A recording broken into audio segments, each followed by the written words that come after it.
Çfarë duhet bërë për të Po pse kemi kaq të vështirë? Unë them, avokat, pse kemi kaq të vështirë të themi, po mo, këtu kemi gabuar dhe 10 vite përvojë me çfarë rezulton, na jep mundësinë të shohim me realizëm defektet që në nisje dhe çfarë defektesh janë shtuar rrugës, për të thënë që u nisëm nga vullneti i mirë për të realizuar një reformë në drejtësi që do të krijonte akses tek drejtësia, besueshmëri etj.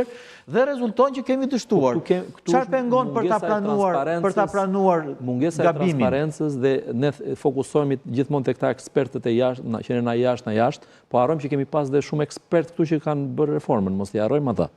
Po pra, ata në grupin fuqisë tha kanë qenë të jashtëm, kanë qenë të brendshmit. Dhe një pjesë e tyre i ke futur, i ke prap. Të jashtëm bashkë, armiq të jashtëm të bërë, që quhen fuqistë. I ke prap te këto komisionet e ringritura për rishikim. Jo vetëm në sistem, po që do rishikojmë prap edhe problematikat, se është ngritur një mekanizëm tani për të riparë gjërat. Dhe unë shikoj që pak a shumë të njëjtat emra rrotullohen, është një problem më vetë edhe kjo. Pra, në radhë parë ne duhet të bëjmë një analizë të situatës ku jemi, çka ka ndodhur, çka nuk funksionon. Çka nuk funksionon, edhe si mund të zgjidhim. Pra si mund të bëhet e mundur një emërim i përshpejtuar në sistem i mbushjes së vakumit me element cilësor, jo të bëjmë plepat numër 2. Ore dakord, ja i morë. Kishte një element i rëndësishëm, për shembull, kishte stoqe gjykata e lartë, se duhet vlerësuar edhe ca element pozitiv. Kishte stoqe të jashtëzakonshme nëse u kujtohet para disa vite. Po sepse morën disa vendime, sepse ja 3-4 vjet gjykata e lartë nuk ishte fare. Pikërisht pra.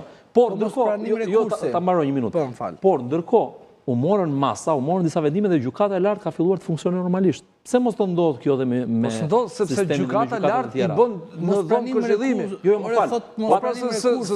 S'bën gjyqje. Gjykata e lartë, por në mënyrë të padrejtë, sepse nuk kanë bërë gjykim. Mund të ketë, nuk kanë bërë. Mos pranim rekursish. Ka bërë një zërim gjithë Mund të ketë gjëra gjithçka diskutohen, por në fakt nuk flas te pjesa e shpejtësisë së gjykimit dhe heqjes së stoqeve, pastaj te cilësia shpejtësia diskutohet. Mund të diskutojmë, por duhet të bim dakord në një gjë, që kur ka stoqe, tani o do pranojmë të dalim nga ngërçi, ose do presim pastaj atë drejtësinë hyjnore sa do vijë ajo. Po si dalim nga ngërçi, qytetarit do drejtësi vendim drejt.